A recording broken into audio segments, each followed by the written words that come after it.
बहुत पुराने ज़माने की बात है। वैभवपुरी नामी एक छोटी सी रियासत में एक बूढ़ी बेवा रहती थी जिसका नाम सुभद्रा था। वक्त ने उसके चेहरे पर झुर्रियों की लकीरें खींच दी थीं। कंधे थोड़े झुक गए थे मगर आंखों में अभी भी जिंदगी की रोशनी टिमटिमा रही थी। शौहर का साया बहुत पहले उठ चुका था और अल्लाह ने औलाद की नेमत नहीं दी थी।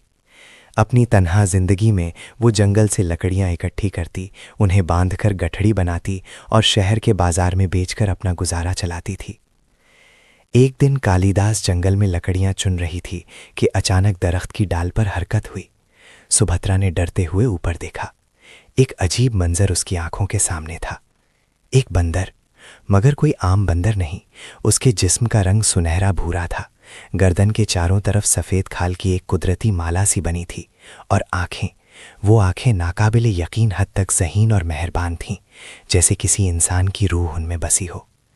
वो बंदर आहिस्ता से नीचे उतरा।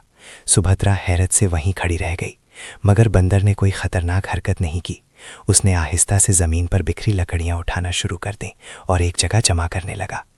फिर उसने बड़ी ही महारत से एक मजबूत बेल तोड़ी और लकड़ियों को बांधकर गठड़ी बनाने लगा। सुभद्रा का दिल पसीज गया। उसने बैठकर बंदर को लकड़ियां बांधते देखा। अचानक उसके मुंह से निकल पड़ा, बेटा तू कितना अच्छा है, मेरी इतनी मदद कर रहा है। काश मेरा भी अपना कोई बेटा होता तो मुझे बुढ़ापे में ये दर दर की ठोकरें ना खानी पड़ती। ये सुनते ही बंदर ने काम रोक दिया। उसने सुभद्रा की तरफ देखा। उसकी चमकदार आंखें अचानक नम हो गईं। उसने आहिस्ता से अपना हाथ बढ़ाया और सुभद्रा के छुरियों भरे हाथ को छुआ। फिर अपने सीने पर हाथ रखकर और सुभद्रा की तरफ इशारा करके बोला, कुकू कुकू, जैसे कह रहा हो मैं तुम्हारा बेटा बन सकता हूँ। सुभद्रा की आंखों से आंसू की 2 बूंदें गिर पड़ी। घर पहुंचकर बंदर ने गठड़ी आहिस्ता से उतारी। सुभद्रा ने कहा, बहुत बहुत शुक्रिया बेटा, अब तू जा, तेरी इस मदद के लिए अल्लाह तुझे खुश रखे। मगर बंदर नहीं गया। वो झोंपड़ी के दरवाजे पर बैठ गया। तभी बंदर ने एक अजीब काम किया। वो सीधा खड़ा हुआ, दोनों हाथ जोड़कर सुभद्रा के सामने झुक गया और बिल्कुल साफ और मधुर इंसानी आवाज़ में बोला, माँ मुझे अपना लो, मैं यहीं रहूँगा, मैं तुम्हारी खिदमत करूँगा। मेरा कोई नहीं है, तुम्हारा भी कोई नहीं है, हम एक दूसरे के हो जाएं। सुभद्रा दंग रह गई। उसका जिस्म कांप उठा। बंदर बोल सकता था। न सिर्फ बोल सकता था बल्कि उसकी आवाज़ में इतनी मिठास, इतना दर्द था कि कोई भी दिल पसीज जाता। आंसू उसकी आंखों से बह निकले। उसने बिना कुछ सोचे समझे आगे बढ़कर बंदर को गले लगा लिया। हाँ बेटा हाँ, तू अब मेरा ही है, मैं तेरी माँ हूँ। उस दिन से बंदर, जिसे सुभद्रा ने सोनू नाम दिया, उसकी झोंपड़ी में रहने लगा। 1 साल बीत गया। सोनू और सुभद्रा के दरमियान एक गहरा टूट ना सकने वाला रिश्ता बन चुका था। एक दिन शाम के वक्त दोनों झोंपड़ी के सामने बैठे चांदनी का लुत्फ ले रहे थे। तभी सोनू बोला, माँ मैं एक बात कहना चाहता हूँ, मगर डरता हूँ कि कहीं तुम नाराज़ ना हो जाओ। सुभद्रा मुस्कुराई।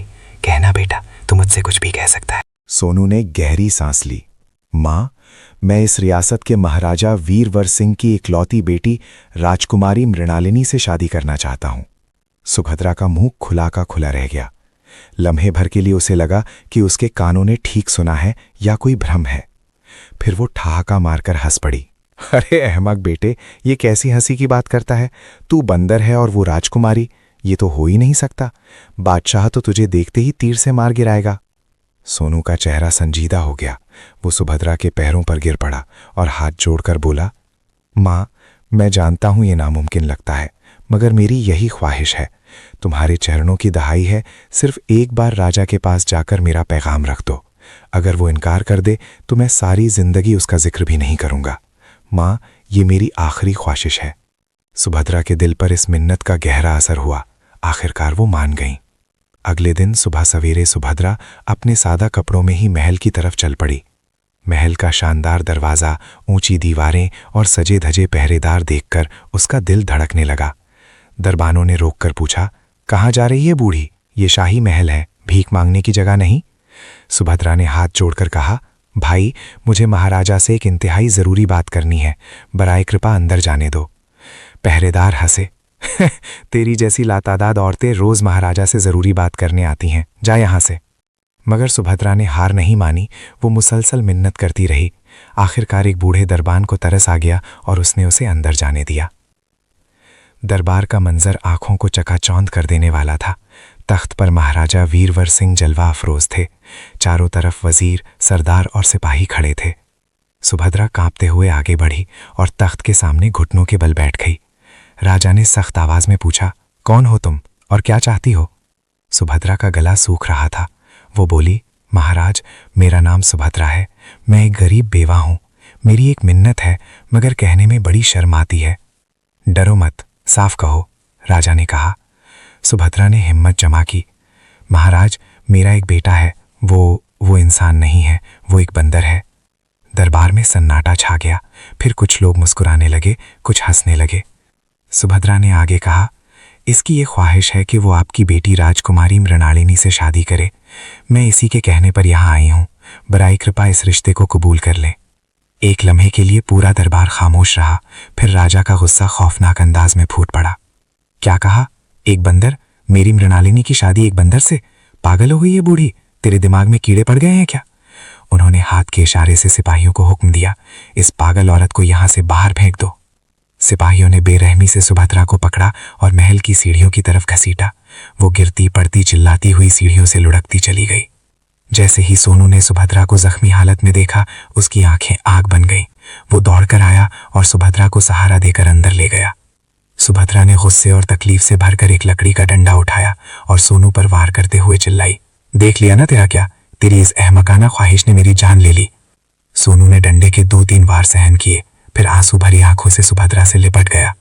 माँ, मेरी प्यारी माँ, माफ कर देना, घबराओ मत, ये सब ठीक हो जाएगा, मगर तुम हार मत मानना, एक बार फिर जाना होगा।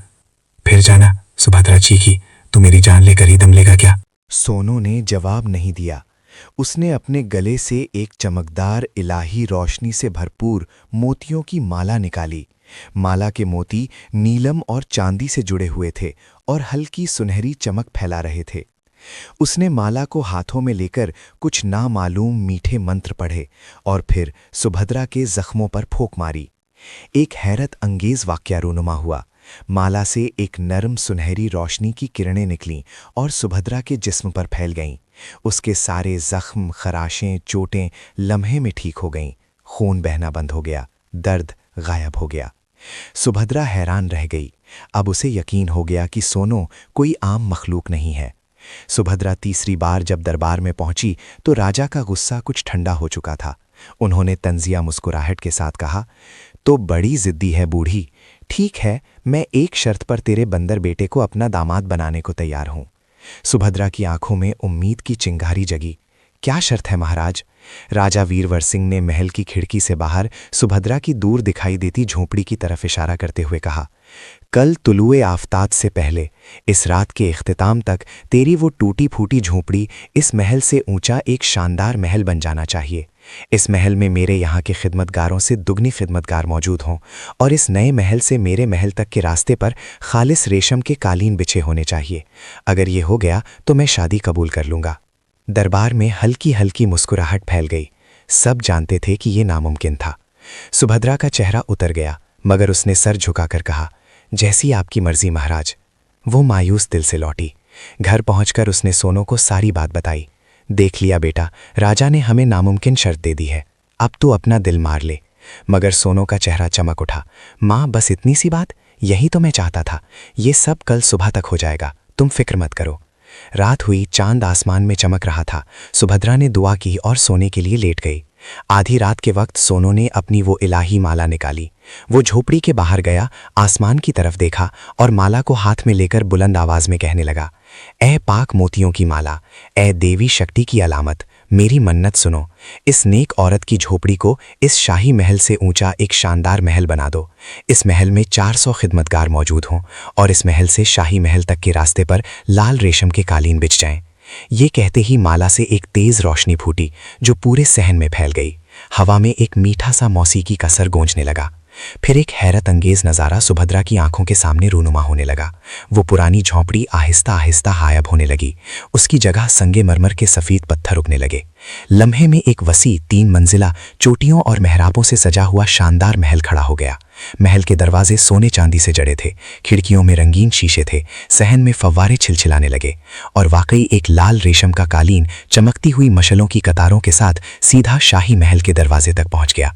सुबह जब राजा वीरवर सिंह ने अपने कमरे की खिड़की से बाहर देखा तो उनकी सांसें रुक गईं। सामने जहां कल तक एक गरीब झोपड़ी थी, आज एक इंतहाई शानदार, अपने महल से भी ऊंचा महल खड़ा था। रेशमी कालीन चमक रहा था। उन्होंने अपनी मलका सुदामिनी को बुलाया। मलका भी हैरान रह गई। राजा ने सर पकड़ लिया। उन्हें अपना वादा निभाना था। दरबार में उन्होंने ऐलान किया, मैं अपनी बेटी मृणालिनी की शादी सुभद्रा के बेटे सोनू के साथ तय करता हूं। पूरे महल में हंगामा मच गया। मलका रो पड़ी। वजीर हैरान थे, मगर राजा का हुक्म टाल नहीं था। राजकुमारी मृणालिनी, जो फितरत से इंतहाई ज़हीन और हसास थी, जब ये सुना तो वो अंदर तक हिल गई, मगर उसने मुखालिफत नहीं की। वो अपने शीश महल में बैठी दुआ करने लगी, ऐ रब, अगर यही मेरी किस्मत है तो मुझे ताकत दे, मगर इस बंदर की आंखों में मैंने एक गैर मामूली चमक देखी है। कुछ तो है, कोई राज है। शादी का दिन आया। सोनू को शाहाना लिबास पहनाया गया। वो एक सजे हुए घोड़े पर सवार हुआ। बारात शाही महल पहुंची। शादी के वक्त पूरा महल मातम में डूबा हुआ था। जब मृणालिनी को दुल्हन के लिबास में लाया गया तो उसके चेहरे पर घूंघट था, मगर आंसू उसके गालों पर मोतियों की तरह लुढ़क रहे थे। रात हुई। महल के सबसे अंदरूनी कमरे में मृणालिनी अकेली बैठी थी। उसका दिल जोर जोर से धड़क रहा था। तभी दरवाजा खुला और सोनू अंदर आया। मृणालिनी का जिस्म डर से कांप उठा। वो दीवार से लग गई। आंसू उसकी आंखों से बहने लगे। वो चीख मारने ही वाली थी कि सोनू ने नर्म आवाज में कहा, डरो मत, मैं तुम्हारा बुरा नहीं करूंगा। मृणालिनी ने देखा कि बंदर की आंखें इतनी मेहरबान, इतनी ज़हीन थीं कि उसका डर कुछ कम हुआ। सोनू ने आगे बढ़कर कहा, तुम मुझसे नफरत करती हो, ये मैं समझ सकता हूं, मगर अगर मैं तुम्हें अपना असल रूप दिखाऊं तो शायद तुम मुझसे खौफजदा ना रहो। मृणालिनी ने हैरत से पूछा, असल रूप, तुम कौन हो? सोनू ने जवाब नहीं दिया। उसने अपने गले से वही इलाही माला निकाली। उसे हाथों में लेकर उसने कुछ मंत्र पढ़े। कमरे में एक चमकदार चमक फैल गई। मृणालिनी ने अपनी आंखें बंद कर लीं। जब उसने आंखें खोलीं तो सामने बंदर नहीं, एक इंतहाई खूबसूरत, तेजोतंद नौजवान खड़ा था। उसके चेहरे पर शराफत थी, आंखों में एक गहरा दर्द और इल्म था। वो शाहाना लिबास पहने हुआ था। मृणालिनी हैरान रह गई। वो बोल नहीं पा रही थी। नौजवान ने मीठी आवाज में कहा, मैं राजकुमार अमरदीप हूं। मेरे वालिद की हुकूमत दूर शिमाल में है। एक बदकार तांत्रिक, जिसे मेरे वालिद ने दरबार से निकाला था, ने मुझ पर यह लानत डाली है कि मैं दिन के वक्त बंदर बना रहूंगा और रात के वक्त ही अपनी इंसानी शक्ल में आ सकूंगा। ये लानत तभी टूटेगी जब कोई लड़की मेरी इस शक्ल में भी मुझसे शादी करे और फिर 1 साल तक मेरे राज को किसी से ना खोले। आज तुमने पहली शर्त पूरी कर दी, अब दूसरी शर्त की पाबंदी करनी है। अगर तुमने किसी को ये राज बता दिया तो मैं तुमसे हमेशा के लिए दूर चला जाऊंगा और तुम मुझे कभी नहीं पा सकोगी। मृणालिनी की आंखों से खुशी के आंसू बह निकले। उसने कहा, मैं वादा करती हूं, मैं इस राज को अपनी जान से भी ज्यादा महफूज रखूंगी। अगले कुछ महीने खुशी से गुजरे। दिन में सोनू बंदर की शक्ल में रहता, मगर मृणालिनी उसे अपना शौहर ही मानती।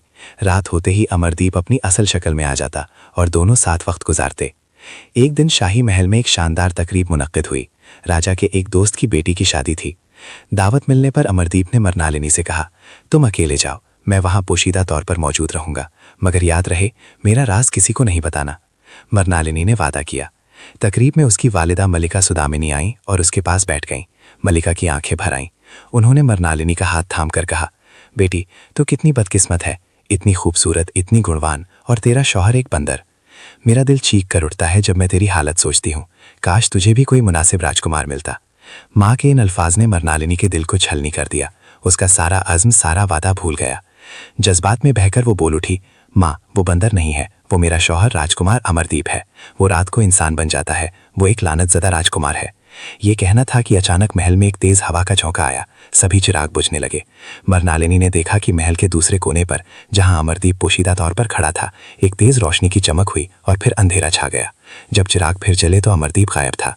मृणालिनी का दिल टूट गया। उसे अपनी खौफनाक गलती का एहसास हुआ। वो फूट फूट कर रोने लगी।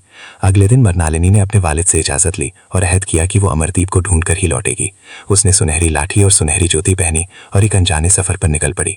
मृणालिनी का सफर इंतहाई मुश्किल था। वो पहाड़ियों, दरियाओं, घने जंगलों और बंजर सहराओं से होकर गुजरी। कई दिनों तक उसे खाने को सिर्फ जंगली फल मिले, पीने को चश्मों का पानी। उसके कपड़े फट गए, पैरों में छाले पड़ गए, मगर उसने हार नहीं मानी।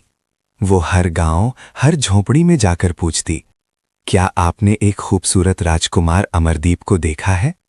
कोई जवाब नहीं मिलता। एक दिन थक हार कर वो एक दरख्त के नीचे बैठ गई और रोने लगी। तब एक बूढ़ी सालेहा औरत वहां से गुजरी। उन्होंने मरनालिनी को देखा और पूछा, बेटी, तू इतनी दुखी क्यों है? मरनालिनी ने सारी कहानी सुना दी। सालेहा ने रहम खाकर कहा, बेटी, तू सीधे मशरिक की समत चल। वहां एक दरिया है, उसके पार एक पहाड़ है। उस पहाड़ की गार में एक योगी रहते हैं, शायद वो तेरे शौहर का पता लगा सकें। मरनालिनी ने उम्मीद बांधी और चल पड़ी। कई दिनों के बाद वो उस दरिया के किनारे पहुंची। दरिया बहुत चौड़ा और उबाल पर था, पार जाना नामुमकिन लग रहा था। तभी आसमान से एक विशाल गरुड़ परिंदा उतरा। वो बोला, मैं उस योगी का दोस्त हूं, तू मेरी पीठ पर बैठ जा, मैं तुझे पार ले चलता हूं। मरनालिनी ने हिम्मत की और गरुड़ की पीठ पर बैठ गई। गरुड़ ने उसे दरिया पार कराकर पहाड़ की चोटी पर उतारा। वहां एक छोटी सी झोपड़ी थी, अंदर एक बूढ़े योगी समाधि में लीन थे। मरनालिनी ने इंतजार किया। जब योगी ने आंखें खोली तो मरनालिनी ने सब वाकयात सुना दिए। योगी ने कहा, बेटी, तेरा शौहर एक राक्षस के कैदखाने में है। वो राक्षस जिसका नाम क्रौंज है, उसने पकड़ कर ले गया है। उसकी गार इस पहाड़ के पार एक घने तारीक जंगल में है। योगी मरनालिनी को लेकर उड़ चले। कुछ ही देर में वो एक खौफनाक तारीक जंगल में उतरे। मरनालिनी ने हिम्मत जमा की और गार में दाखिल हुई। अंदर गहरा अंधेरा था। तभी एक खौफनाक आवाज गूंजी, कौन है? कोई इंसान यहाँ कैसे आया? एक बड़े कद काट का 3 आंखों वाला राक्षस सामने आ खड़ा हुआ। उसके हाथ में एक भारी गदा थी। राक्षस ने मरनालिनी को पकड़ लिया और गार के अंदर ले गया। एक कोने में लोहे की जंजीरों से जकड़ा हुआ अमरदीप बैठा था। कुछ देर बाद जब राक्षस सो गया, मरनालिनी ने अपने बंधन ढीले किए और अमरदीप को इलाही माला दे दी। अमरदीप ने माला पहनी और मंत्र पढ़े। जंजीरें टूट गईं, मगर राक्षस की नींद खुल गई। वो गरजता हुआ दौड़ा आया। अमरदीप ने राक्षस से पूछा, तो फिर तेरी मौत कैसे होगी? राक्षस हंसा, मेरी मौत तभी होगी जब कोई मुझे अपने ही महल में आग लगाकर जला देगा, और वो भी तब जब मैं उस महल में अकेला हूं। अमरदीप ने फौरी तौर पर एक मंसूबा बनाया। अमरदीप राक्षस के महल गया। उसने महल के चारों तरफ सूखी लकड़ियां जमा की और उनमें आग लगा दी। जैसे ही राक्षस अकेला महल में घुसा, अमरदीप ने महल के सभी दरवाजे बाहर से बंद कर दिए। आग तेज हो चुकी थी। राक्षस चीखता चिल्लाता रह गया, मगर बाहर नहीं निकल सका। कुछ ही देर में वो राख हो गया। राक्षस के मरते ही अमरदीप पर से लानत का असर टूट गया। उसकी बंदर की शक्ल हमेशा के लिए खत्म हो गई और वो मुस्तकिल तौर पर राजकुमार अमरदीप बन गया। दोनों खुशी खुशी वापस लौटे। जब सुभद्रा ने अमरदीप को देखा तो वो रो पड़ी। राजा वीरवर सिंह और मलिका सुदामिनी भी इंतहाई खुश हुए। उन्होंने एक शानदार दरबार लगाया और सबके सामने अमरदीप और मरनालिनी की दोबारा शादी की। अमरदीप ने सुभद्रा को अपनी मां के तौर पर हमेशा के लिए अपने साथ रखा। कुछ अरसे बाद अमरदीप अपने वालिद की सल्तनत भी गया और उन्हें सब कुछ बताया। उसके वालिद ने भी उसे दुआएं दी। अखलाक, सब्र, वफादारी और सच्चे प्यार की ताकत हर मुसीबत पर गालिब आती है।